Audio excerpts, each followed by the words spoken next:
හොඳට අපි ඊට පස්සේ සාකච්ඡා කරන්න ගන්නේ ගිණුම් කරන ලාභය හා ආර්ථික ලාභය. ගිණුම් කරන ලාභය හා ආර්ථික ලාභය.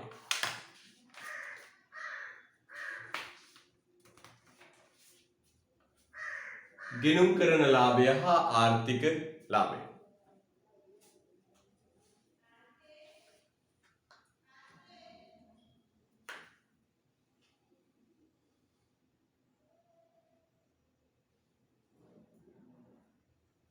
ගිණුම් කරන ලාභය හා ආර්ථික ලාභය.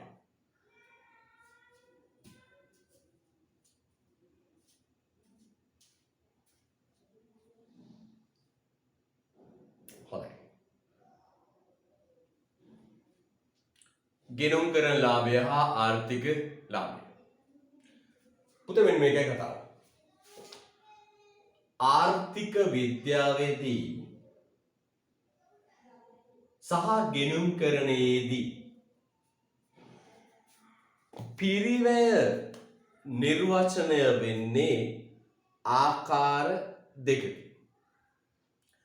ආර්ථික විද්‍යාවේදී හා ගිණුම් කරණයේදී පිරිවැය නිර්වචනය වෙන්නේ ආකාර දෙකකින්.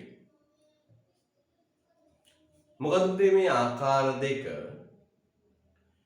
ගිණුම් කරණයේදී පිරිවැය කියන්නේ ඍජු පිරිවැය ධන ගිණුම් කරන ෂය. ඍජු පිරිවැය ධන ගිණුම් කරන ෂය. ආර්ථික විද්‍යාවේදී පිරිවැය කියන්නේ ඍජු පිරිවැයයි වක්‍ර පිරිවැයයි දෙකම. තර ගිණුම් කරණයේදී පිරිවැය කියන්නේ ඍජු පිරිවැය විතරයි. ආර්ථික විද්‍යාවේදී ඍජු පිරිවැයයි වක්‍ර පිරිවැයයි දෙකම සලකා බලන්න. අනපතේ පිරිවැය විෂයන් දෙකේ ආකාර දෙකකින් අර්ථකථනය වන නිසා පිරිවැය විෂයන් දෙකේ ආකාර දෙකකින් අර්ථකථනය වන නිසා පුතේ ලාභයත් මේ විෂයන් දෙකේ ආකාර දෙකකින් අර්ථකථනය වෙනවා. ආකාර දෙකකින් අර්ථකථනය වෙනවා. එහෙනම් අපි කියමු කොහොමද කියන්නේ? ආර්ථික විද්‍යාව හා ගිණුම් කරණය කියන විශේෂේෂ්ඨ දෙකේ පිරිවැය ආකාර දෙකකින් නිර්වචනය වන නිසා මේ දෙකේ ලාභයත් පුතේ ආකාර දෙකක් වෙනවා. ලාභය අතරත් වෙනස්කම් හටගන්නවා. එහෙනම් අපිට කියන්න තියෙන්නේ මොකක්ද? ගිණුම් කරණේ ආර්ථික විද්‍යාවයි කියන විෂයන් දෙකේ පිරිවැය ආකාර දෙකකින් නිර්වචනය වන නිසා ලාභය මේ විෂයන් දෙකේ ලාභය අතරත් මොකක්ද තියෙන්නේ? වෙනසක් තියෙනවා. right hand පැටින් ගිණුම් කරණය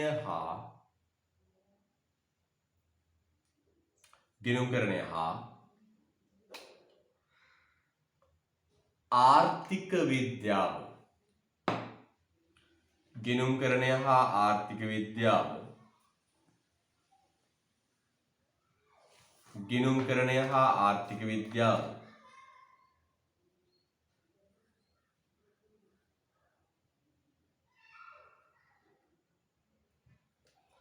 ගිණුම් කරණය හා ආර්ථික විද්‍යාව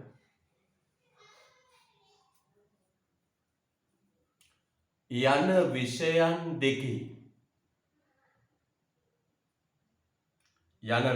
දෙකෙහි ගිණුම් කරණය හා ආර්ථික විද්‍යාව යන විෂයන් දෙකෙහි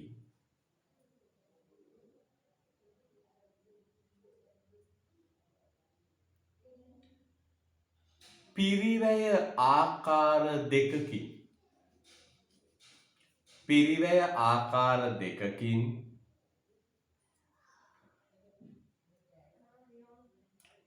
ආකාර දෙකකින්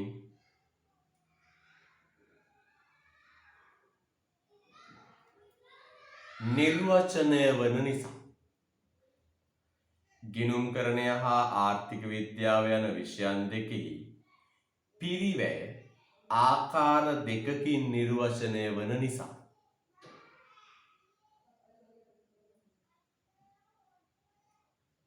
ආකාර දෙකකින් නිර්වචනය වන නිසා.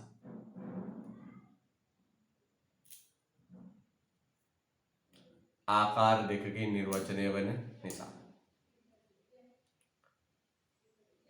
මෙම විෂයන් දෙකෙහි මෙම විෂයන් දෙකෙහි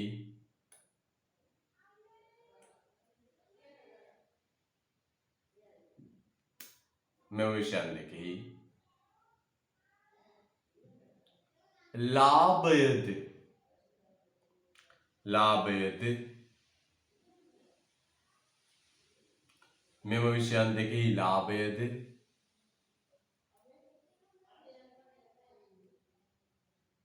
දෙආකාරයකින් නිර්වචනය වේ.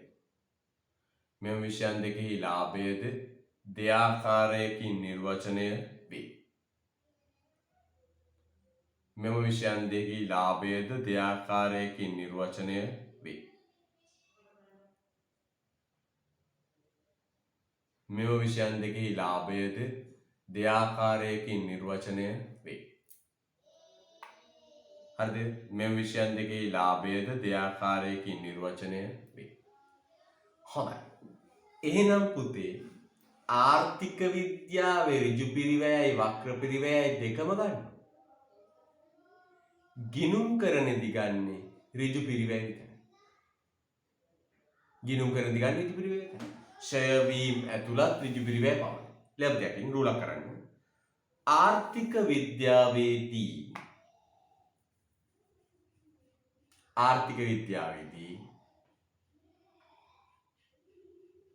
ආර්ථික විද්‍යාවේදී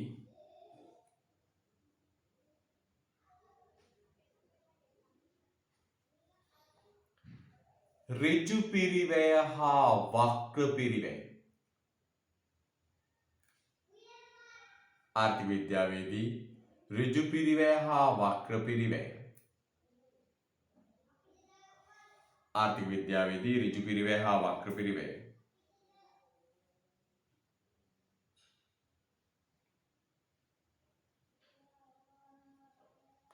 ඍජු පිරිවැය හා වක්‍ර පිරිවැය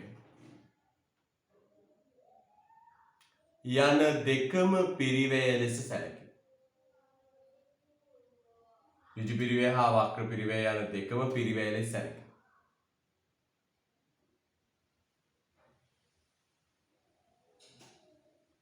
ඍජු පිරිවැය හා වක්‍ර පිරිවැය යන දෙකම පිරිවැය ලෙස සැලකේ.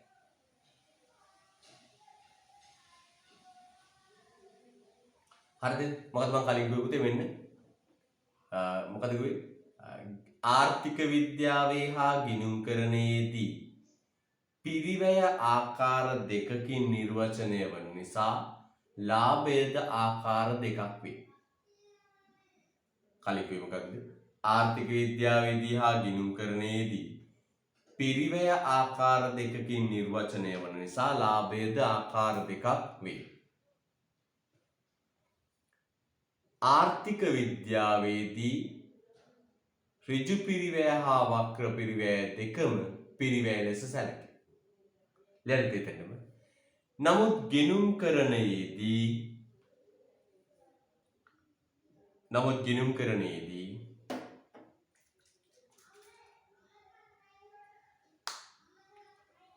පිරිවැයසේ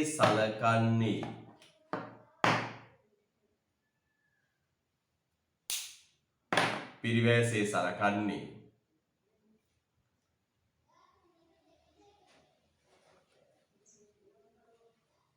ක්ෂය වීම ඇතුළත් ඍජු පිරිවැය පවතී. නමුත් ගිණුම්කරණයේදී පිරිවැය ලෙස සලකන්නේ ක්ෂය වීම ඇතුළත් ඍජු පිරිවැය පමණි. නමුත් ගිණුම්කරණයේදී පිරිවැය ලෙස සලකන්නේ ක්ෂය වීම ඇතුළත් ඍජු පිරිවැය පමණි. නමුත් ගිණුම් කරණයේදී පිරිවැය ලෙස සලකන්නේ ෂය වීම ඇතුළත් ඍජු පිරිවැය පමණයි.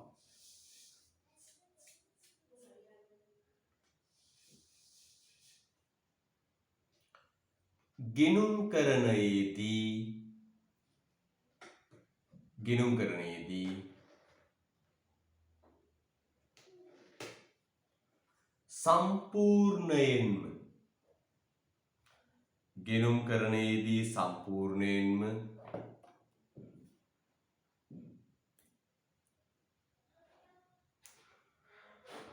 වක්‍ර පිරිවැය නොසලකා හැකියි. ගිණුම් කරණයේදී සම්පූර්ණයෙන්ම වක්‍ර පිරිවැය නොසලකා හැකියි. ගිණුම් කරණයේදී සම්පූර්ණයෙන්ම වක්‍ර පිරිවැය නොසලකා හැකියි. ගිණුම් කරණයේදී සම්පූර්ණයෙන්ම වක්‍ර පිරිවැය නොසලකා හැකියි. ගිණුම් කරණයේදී සම්පූර්ණයෙන්ම වක්‍ර පිරිවැය නොසලකා හැකියි. හොඳයි. මෙන්න පුතේ කතාව. දැන් ලාභය ගණනය කරන්නේ කොහොමද? පුතේ මේ අහන්න ඕනේ. ගිණුම් කරන ලාභය ගන්න මෙහෙමයි. ගිණුම් කරන ලාභය සමානයි මුළු අයභාරය අරගෙන අඩු කරනවා පුතේ ගිණුම් කරන පිරිවැය. මොකද අඩු කරන්නේ? ගිණුම් කරන පිරිවැය. මොකද පුතේ අඩු කළේ? ගිණුම් කරන පිරිවැය. එහෙනම් ආර්ථික ගිණුම් කරණයේදී ගිණුම් කරන ලාභය ගන්න කොහොමද? මුළු අයභාරයෙන් අඩු කරනවා ගිණුම් කරන පිරිවැය. ගිණුම් කරන පිරිවැය හැදෙන්නේ කොහොමද? අපි ද වරහන් ඇතුළේ ලියමු. ඍජු පිරිවැය ධන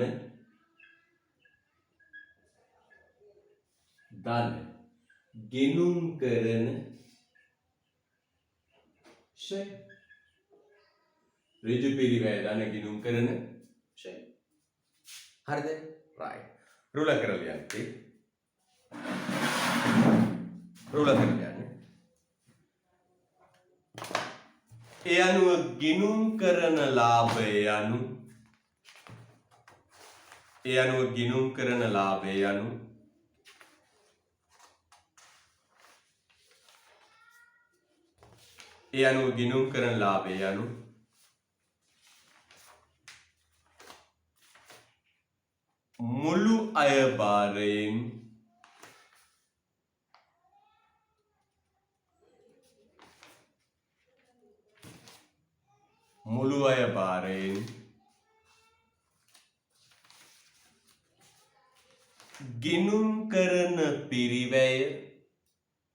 මුළු අයභාරයෙන් ගිණුම් කරන පිරිවැය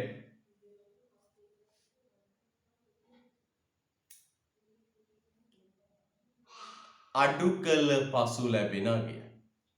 මුළු අයභාරයෙන් ගිණුම් කරන පිරිවැය අඩු කළ පසු ලැබෙන අගය. හරිද? right. මුළු අයභාරයෙන් ගිණුම් කරන පිරිවැය අඩු කළ පසු ලැබෙන අගය. ලස්සනට සමීකරණ ලියලා කොටු කරන්න.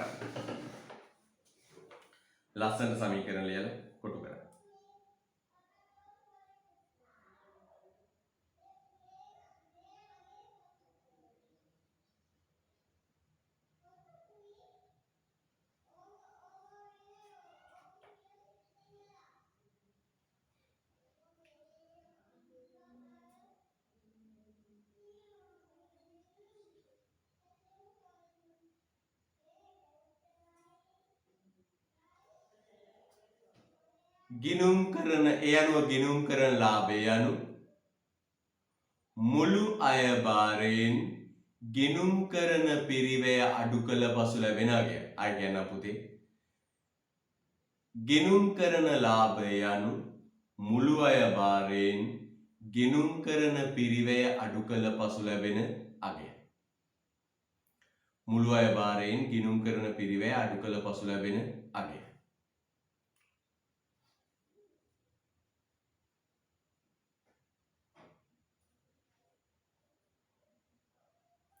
මුළු අය භාරයෙන් ගිණුම් කරන පිරිවැය අඩු කළ පසු ලැබෙන අගය.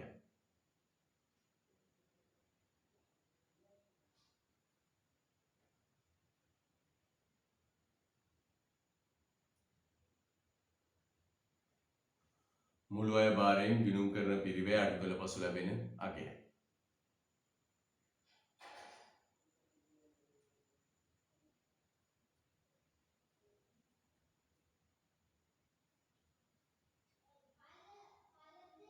right. මුළු අය භාරයෙන් ගිණුම් කරන පිරිවැය අඩු කළ පසු ලැබෙන අගය.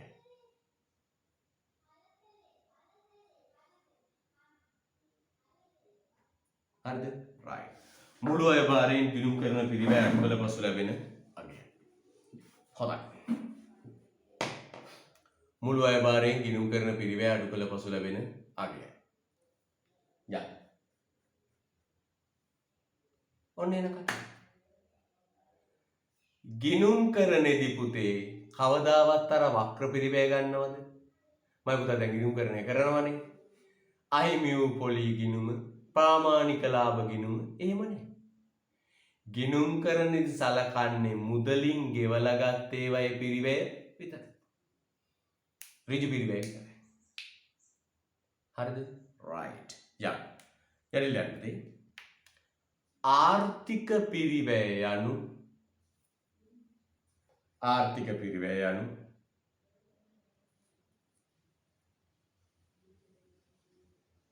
ආර්ථික පිරිවැය යනු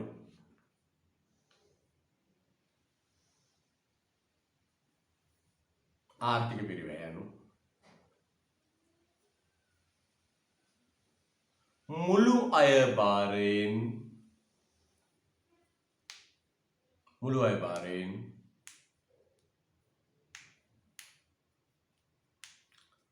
ඍජු පිරිවැය හා මුළු අය භාරයෙන් ඍජු පිරිවැය හා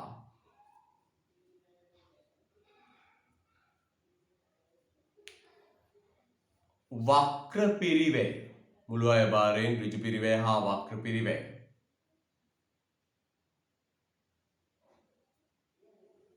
මුළු අය භාරයෙන් ඍජු පිරිවැය හා වක්‍ර පිරිවැය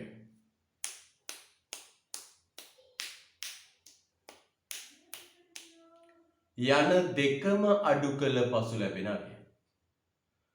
මුළු අය භාරයෙන් ඍජු පිරිවැය හා වක්‍ර පිරිවැය යන දෙකම අඩු කළ පසු ලැබෙන අගය. මුළු අය භාරයෙන් ඍජු පිරිවැය හා වක්‍ර පිරිවැය යන දෙකම අඩු කළ පසු ලැබෙන අගය.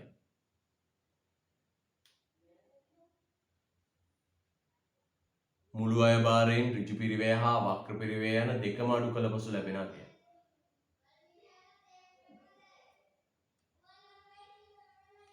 එනම්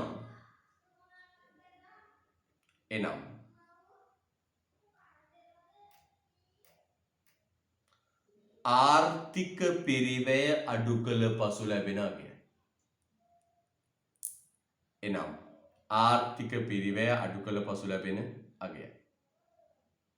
එනම් ආර්ථික පිරිවැය අඩු කළ පසු ලැබෙන අගය. හරිද? right. එනම් ආර්ථික පිරිවැය අඩු කළ පසු ලැබෙන අගය. හොඳයි. හොඳ උස්මක් ගන්න. යා. ආර්ථික ලාභය. ආර්ථික ලාභය සමානයි මුළු අය භාරය ඍණ ආර්ථික පිරිවැය.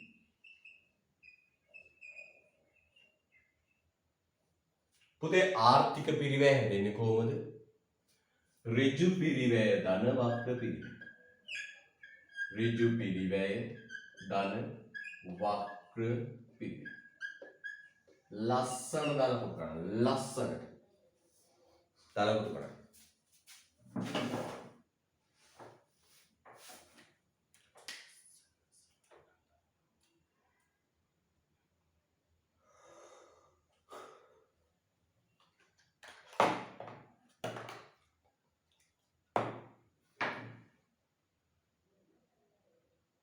right.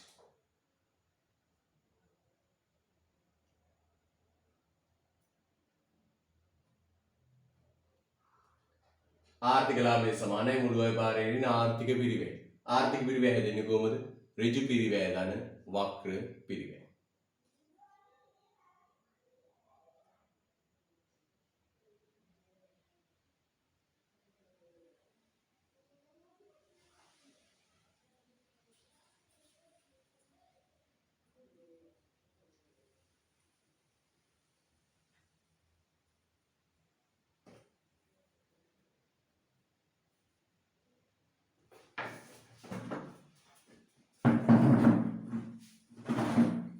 right.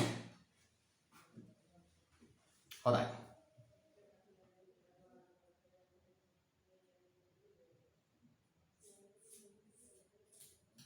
හොඳයි. යන්න.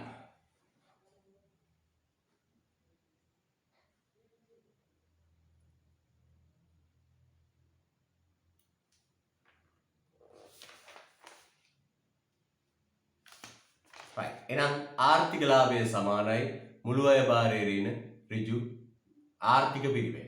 ආර්ථික පිරිවැය හැදෙන්නේ කොහොමද? ඍජු පිරිවැය ධන වක්‍ර පිරිවැය. මේ බලන්න පුතේ හොඳට. හොඳට බලන්න.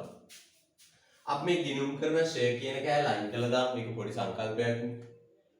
මට කියන්න පුතේ කෙලින්ම මොකක්ද මේ දෙක අතර වෙනස? මම දැන් උදාහරණයක් කියන්නම්. මුළු අය බාරේ වුණ 1000. නිකන් කල්පිතයක් අඳා. ඍජු පිරිවැය 400. ඍජු පිරිවැය 400. නිකන් ඉලක්කවත් යනවා. ගිණුම් කරණයට අනුව පුතේ ලාභය කීයද? 600.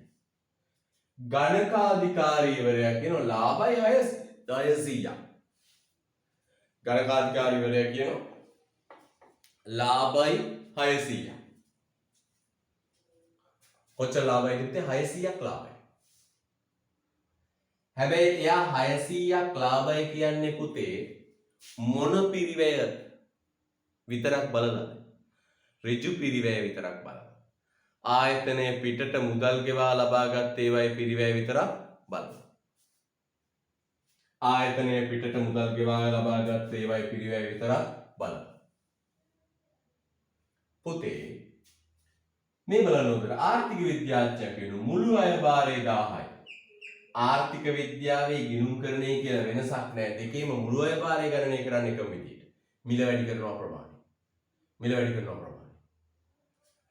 ආර්ථික පිරිවැය තියෙනවා ඍජු පිරිවැය 400යි වක්‍ර පිරිවැය 350යි. ඍජු පිරිවැය 400යි වක්‍ර පිරිවැය 350යි 750ක් තියෙනවා. ආර්ථික විද්‍යානුකූල ලාභය 250. ආර්ථික විද්‍යානුකූල ලාභය 250.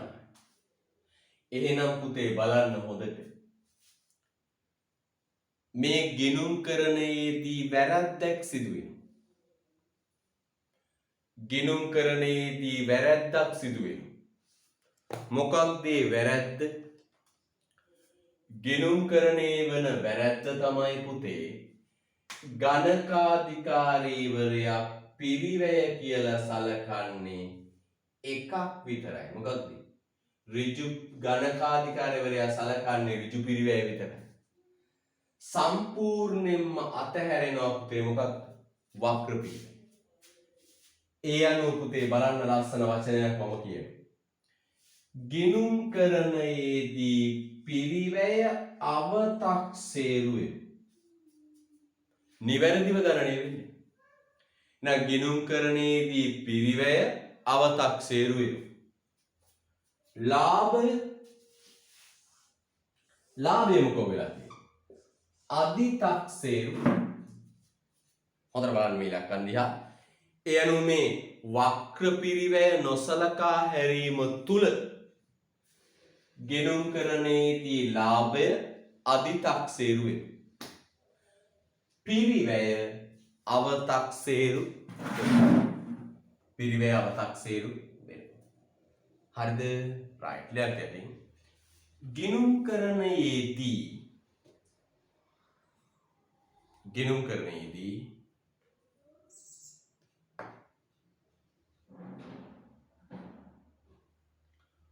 වක්‍ර පිරිවැය නොසලකා හැරීම නිසා.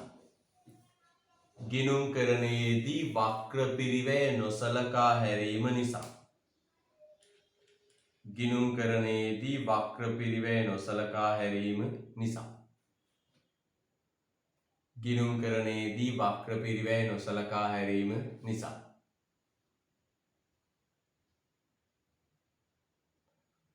ගිණුම් කරණයේදී වක්‍ර පිරිවැය නොසලකා හැරීම නිසා.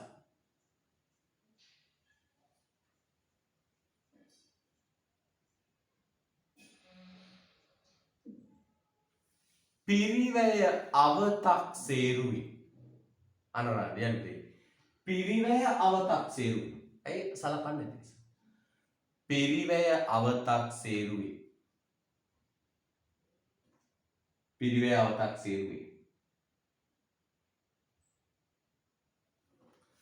එතකොට යන්නේ ලාභය අධිතක්සේරුයි.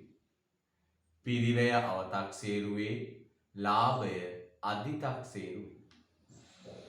පිරිවැය අවතක්සේරුවේ ලාභය අධිතක්සේරුයි.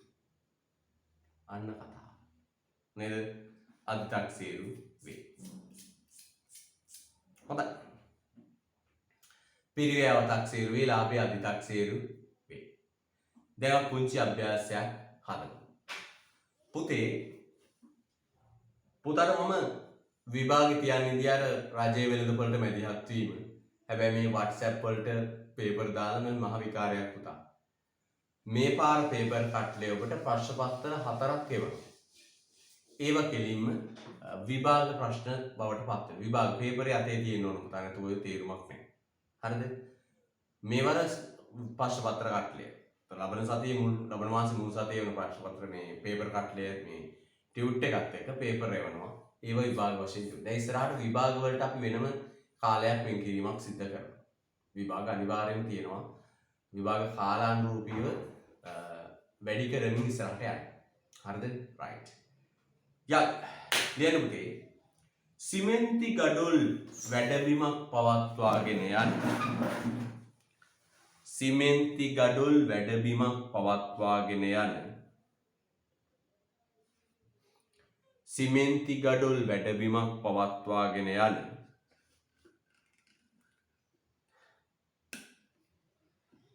චමින්දගේ ව්‍යාපාරයේ සිමෙන්ති ගඩොල් වැඩබිමක් පවත්වාගෙන යන චමින්දගේ ව්‍යාපාරයේ චමින්දගේ ව්‍යාපාරයේ පසුගිය වර්ෂයට අදාළ තොරතුරු පහත වේ. චමින්දගේ ව්‍යාපාරයේ පසුගිය වර්ෂයට අදාළ තොරතුරු පහත වේ. සිමෙන්ති ගඩොල් නිෂ්පාදන වැඩබිමක් පවත්වාගෙන යන චමින්දගේ ව්‍යාපාරයේ පසුගිය වර්ෂයට අදාළ තොරතුරු පහත වේ. පසුගිය වර්ෂයට අදාළ තොරතුරු පහත වේ.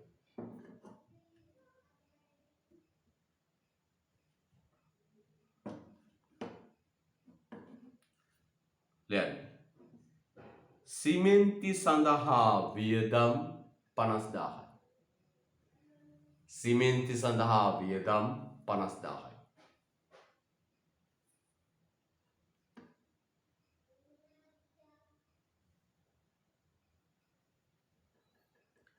සිමෙන්ති සඳහා වියදම 50000යි.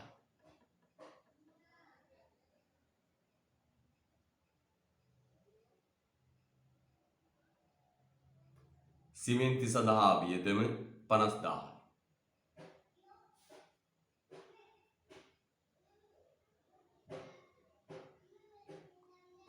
ඊළඟ සේවක වැටුප් හා වේතන 45000යි. සේවක වැටුප් හා වේතන 45000යි. සේවක වැටුප් හා වේතන 45000යි. සිමෙන්ති සඳහා වියදම 50000යි. සේවක වැටුප් වේතන 45000යි.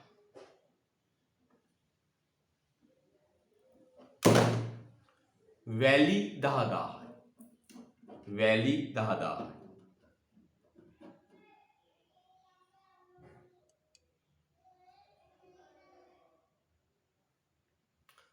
අනෙකුත් යෙදවුම් 5000යි.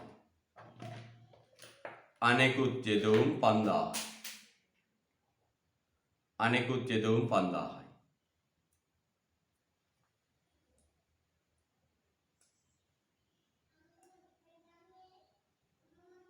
අනෙකුත් යෙදවුම් 5000යි.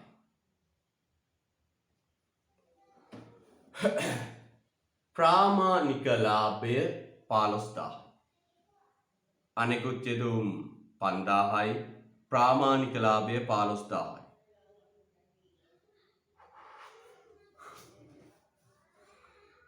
සිමෙන්ති ගඩොලක මිල රුපියල් 50යි. සිමෙන්ති ගඩොලක මිල රුපියල් 50යි.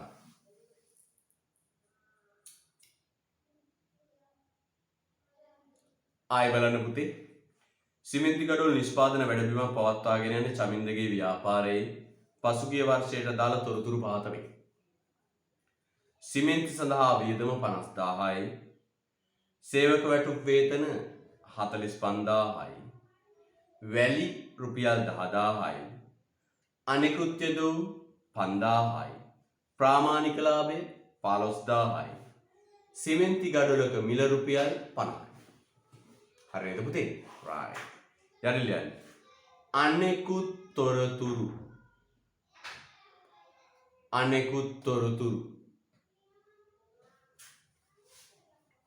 අනෙකුත් තොරතුරු. අනෙකුත් තොරතුරු.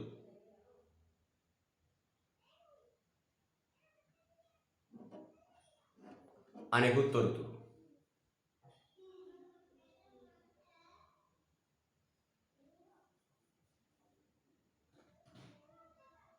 ලියන්න. ව්‍යාපාරයේ පළවෙනි එක අනෙකුත් තොරතුරු පළවෙනි එක. ව්‍යාපාරයේ මූලික ප්‍රාග්ධනය සඳහා ව්‍යාපාරයේ මූලික ප්‍රාග්ධනය සඳහා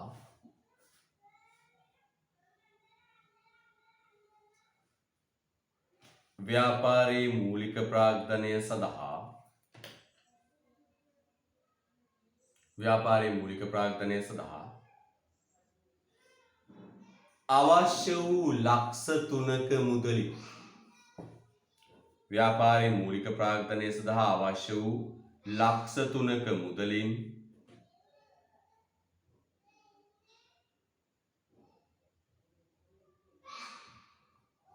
රුපියල් ලක්ෂ 2ක් ව්‍යාපාරයේ මූලික ප්‍රාග්ධනය සඳහා අවශ්‍ය වූ ලක්ෂ 3ක මුදලින් රුපියල් ලක්ෂ 2ක්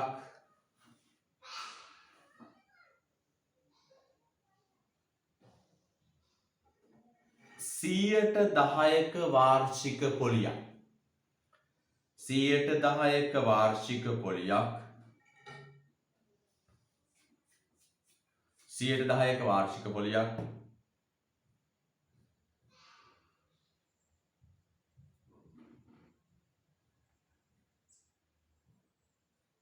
හිමිව තිබූ 10%ක වාර්ෂික පොලියක් හිමිව තිබූ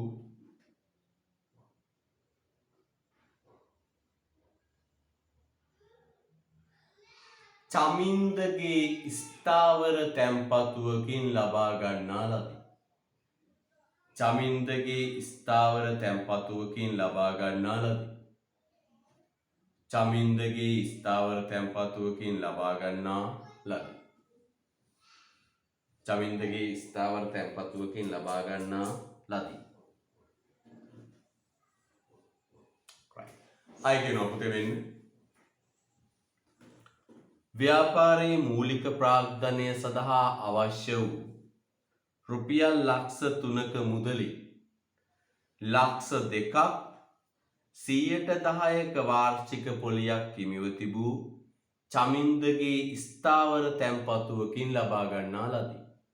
ආය කියන්නම් ව්‍යාපාරයේ මූලික ප්‍රාග්ධනය සඳහා අවශ්‍ය වූ ලක්ෂ 3ක මුදලින් ලක්ෂ 2ක් 110ක වාර්ෂික පොලියක් හිමිව තිබූ චමින්දගේ ස්ථාවර තැන්පතුවකින් ලබා ගන්නා ලදී. ඉතිරිය 115ක වාර්ෂික පොලියක් සහිත ඉතිරිය 115ක වාර්ෂික පොලියක් සහිත ඉතිරිය 115ක වාර්ෂික පොලියක් සහිත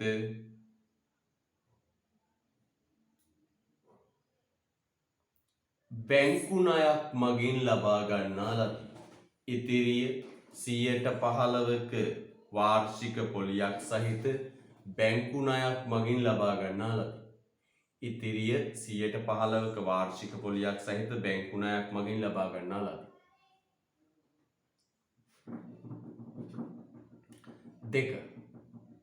දෙවෙනි කරුණ ලියන්න. එන මම ආයෙ කියන පුතේ ව්‍යාපාරයේ මූලික ප්‍රාග්ධනය සඳහා අවශ්‍ය වූ රුපියල් ලක්ෂ 3ක මුදලින් ලක්ෂ 2ක් 110ක වාර්ෂික පොලියක් හිමිව තිබූ චමින්දගේ ස්ථාවර තැන්පතුවකින් ලබා ගන්නා ලදී. ඉතිරිය 115 වාර්ෂික පොලියක් සහිත ඉතිරිය 115ක වාර්ෂික පොලියක් සහිත බැංකු ණයක් මගින් ලබා ගන්නා ලදී. දෙවෙනි එක.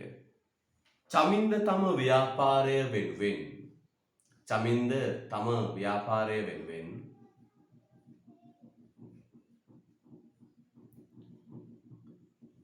ඔහු නිරතව සිටි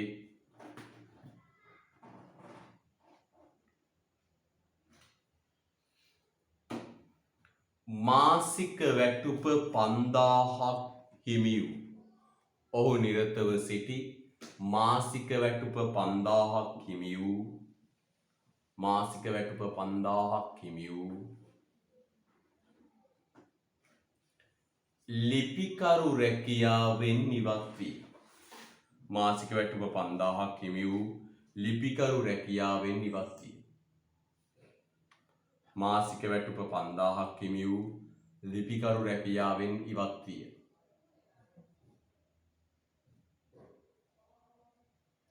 චමින්ද තම ව්‍යාපාරය වෙනුවෙන් ඔහු නිරතව සිටි මාසික වැටුප 5000ක් හිමි වූ ලිපිකරු රැකියාවෙන් ඉවත් විය.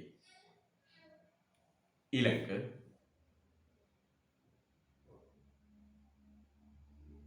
වර්ෂය තුල සිමෙන්ති ගැඩොල් 5000ක් නිපදවන ලදී. වර්ෂය තුල සිමෙන්ති ගැඩොල් 5000ක් නිපදවන ලදී.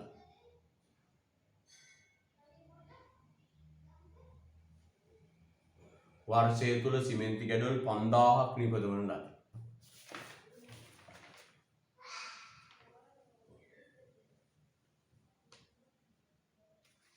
right. Let me think. පහත දෑ ගණනය කරන්න.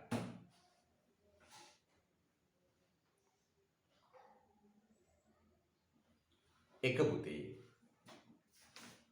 මූල්‍ය පිරිවැය. මූල්‍ය පිරිවැය කියන්නේ මොන පිරිවැයද පුතේ? ඍජු පිරිවැය. එක මූල්‍ය පිරිවැය වරහන් ඇතුළේ යන ඍජු පිරිවැය. සමාන නම් ගොඩක් දීලා තියෙනවා. එක මූල්‍ය පිරිවැය වරහන් ඇතුළේ යන ඍජු පිරිවැය. දෙක ආරෝපිත පිරිවැය.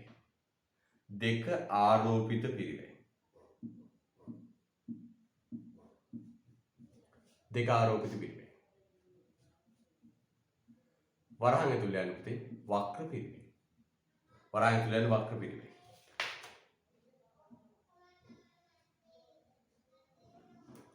තුන්වෙනි එක ආර්ථික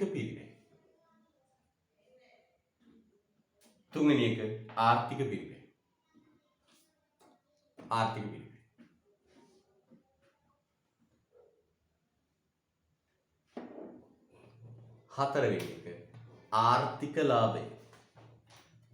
හතරවෙනි එක ආර්ථික ලාභය.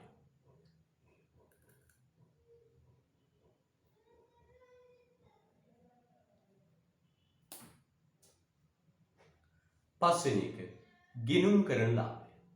ආර්ථික ලාභය ගිණුම් කරන ලාභය. හදන්න. විනාඩි 10යි. 10ක් වැඩිනේ. විනාඩි 8යි. වේගෙන් හදන්න. විනාඩි 8යි. වේගෙන්.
හදමුනේ.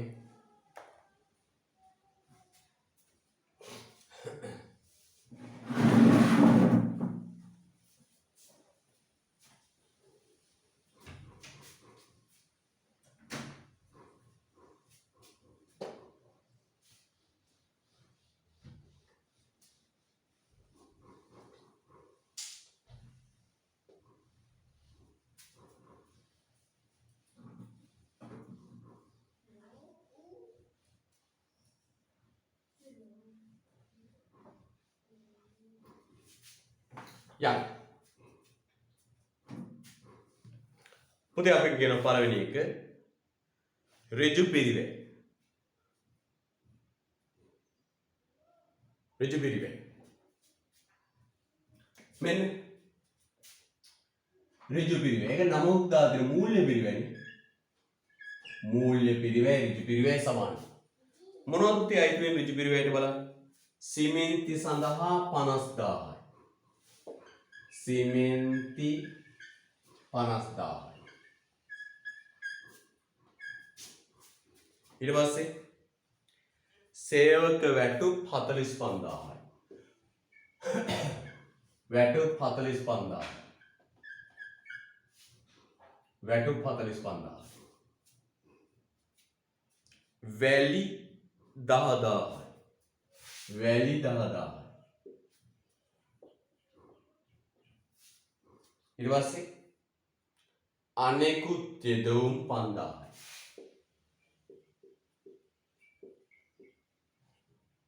අනෙකුත් යෙදවුම් 5000යි. ඊට පස්සේ අනෙකුත් යෙදවුම් 5000යි. බැංකු ණය පොලි. බැංකු ණය කොහොමද? ප්‍රාග්ධනය ලක්ෂ 3යි. චමින්ද දෑව ලක්ෂ 2ක්. ප්‍රාග්ධනය ලක්ෂ 3යි. චමින්ද දෑව ලක්ෂ 2ක්. ලක්ෂයක් ණය. ණයට ගත්ත ලක්ෂය. ණයට ගත්ත කීයද පුතේ? ලක්ෂය. එහෙනම් ණය පොලිය කීයද? ණය පොලිය කීයද පුතේ? ණය පොලිය බලන්න 15000. ලක්ෂයට 115 ගන්න 15000. එහෙනම් ගණනය කරන්න පුතේ ඍජු පිරිවැය කීයද? මූල්‍ය පිරිවැය නැත්තම් ඍජු පිරිවැය කීයද පුතේ? එසිට දානවා කමලේ ගන්න තුන 5000 30000 30000 85000 කීයේ? 1,25,000. එහෙනම් ඍජු පිරිවැය කීයද? 1,25,000 හදාගන්න. පුතේ ෆික්ස් ටයිම් ටේබල් එකක් හදලා අද දානවා. පුතට පොඩ ඉස්සරහට ගත්තර කමක් නැහැ නේද? පොඩ උදේට වෙන්නේ. ඒ කියන්නේ 8යි කියන්නේ 8:07 වගේ ඉස්සරහට ගන්නවා. 8:07 වගේ. ඒතර පුතාට බිස්නස් ප්ලෑන් විෂයන් තුනම කරන්න ඕන පුතේ. විෂයන් තුනම වැදගත්. හරිද? හැම ගුරුවරයෙක්ම මහන්සි වෙනවා පුතේ. තේරුණා නේද? විෂයන් තුනම වැදගත්. විෂයන් තුනේම ගුරුවරු එකම විදිහට මහන්සි වෙනවා. හරිද? අපි බිස්නස් පන්තියට බාධාවක් නොවෙන්න පන්ති ඉස්සරහට ගමු. මම ෆික්ස් ටයිම් ටේබල් එක අද දාන්න. හරිද? රයිට්. හොඳයි. මූල්‍ය පිරිවැය ඍජු පිරිවැය 1,25,000. ඊළඟ ආරෝපිත පිරිවැය වක්‍ර පිරිවැය. ආරෝපිත පිරිවැය වක්‍ර පිරිවැය. ආරෝපිත පිරිවැය නැත්නම් වක්‍ර පිරිවැය කොහොමද පුතේ? ප්‍රාමාණික ලාභය පටන් මුඩින්ම 15000යි. ප්‍රාමාණික ලාභය 15000යි. තියෙන පිළිවෙලින් පටන් ගමු. ප්‍රාමාණික ලාභය 15000යි. අහිමි වූ වැටුප කීයද බලන්න. අහිමි වැටුප කීයදමයි පුතේ? අහිමි වැටුප. අහිමි වූ වැටුප මාසික 5000ක වැටුපෙන් 60000. අහිමි වූ වැටුප මාසෙට 5000යි අවුරුද්දට 60000. වසරකට අපි හදයි. අහිමි වූ පොලිය පුතේ චමින්ද ලක්ෂ 2ක් තමන්ගේ ව්‍යාපාරයට යොදනවා. බැංකු තැන්පතුවක් අරගෙන 10% වූ වාර්ෂික පොලියක්. ලක්ෂ දෙකට 110 කියන්නේ 20000යි. අහිමි වූ පොලිය 20000යි. අහිමි වූ පොලිය 20000යි. අහිමි වූ පොලිය 20000යි. අහිමි වූ පොලිය 20000යි. එහෙනම් පුතේ බලන්න වක්‍ර පිරිවැය කීයද? 95000. වක්‍ර පිරිවැය 95000. හරිද පුතේ? වක්‍ර පිරිවැය 95000.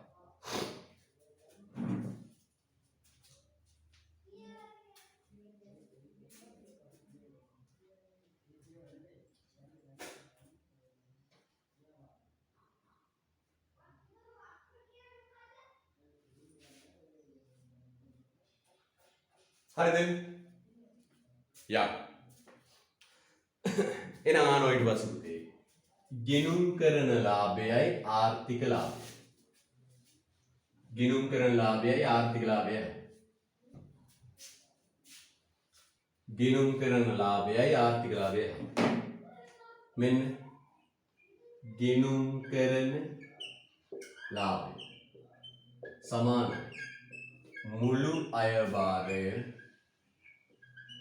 අඩු කරනවා පුතේ ගෙනුම් කරන පිරිවැය.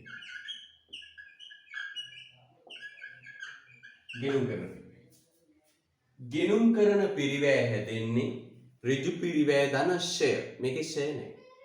එහෙනම් පුතේ කෙලින්ම දාමු ඍජු පිරිවැය විතරයි. ඍජු පිරිවැය කීයද පුතේ? මට මතක නැහැ ඍජු පිරිවැය කීයද? දැන් මුළු අයභාරය බලන්න. ගැඩොල් කැටයක් 50යි. ගැඩොල් කැටයක් 50යි කැට 5000ක් හදන. එහෙනම් මේ මුළු අයභාරය කීයද? ගැඩොල් කැටයක මිල 50යි 5000ක් හදලා 250000. ඍජු පිරිවැය කීයද? මට ලකුණු දාන්න පොඩ්ඩක්. ඍජු පිරිවැය කීයද? ඍජු පිරිවැය කීයද? 1,25,000. එහෙනම් පුතේ ගණකාධිකාරීවරයා කියනවා අපේ ව්‍යාපාරේ ලාභයි 1,25,000. ගණකාධිකාරීවරයා කියනවා අපේ ව්‍යාපාරේ ලාභයි 1,25,000. කවුද කියන්නේ? ගණකාධිකාරීවරයා ගිණුම්කරණය කරන යෝධයා කියනවා අපේ ව්‍යාපාරය ලාභයි 1,25,000. හරිද? 1,25,000.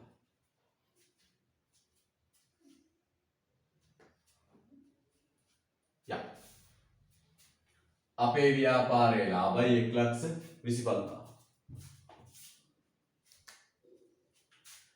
ආර්ථික විද්‍යාඥයෙක් කරන මෙන්න ආර්ථික ලාභය.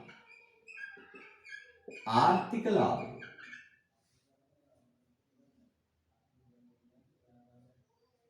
ආර්ථික ලාභය කොහොමද එන්නේ පුතේ?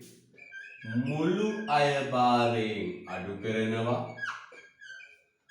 ආර්ථික පිරිවැය. ආර්ථික පිරිවැය හැදෙන්නේ කොහොමද පුතේ? ඍජු පිරිවැය ධන වක්‍ර පිරිවැය. ඍජු පිරිවැය කීයද පුතේ? 1,25,000. වක්‍ර පිරිවැය කීයද? මට දාන්න මතක නැහැ. වක්‍ර පිරිවැය කීයද? වක්‍ර පිරිවැය 95,000යි. ඔව් 95,000. එහෙනම් පුතේ මේ ආර්ථික විද්‍යාඥයා කියනවා ලාභය කී පිරිවැය 2,20,000. 2,20,000. ආර්ථික විද්‍යාඥයා කියනවා පිරිවැය වැරදි 2,20,000.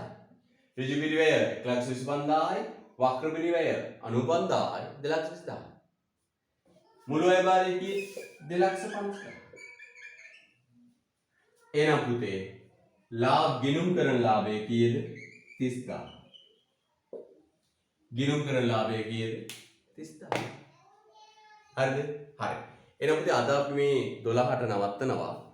ලබන සතියේ මේක ඉස්සරහට ගමු. මම ෆික්ස් ටයිම් ටේබල් එකක් හදලා පුතාට WhatsApp කරනවා. හරිද? හරි නේද? ආයෙත්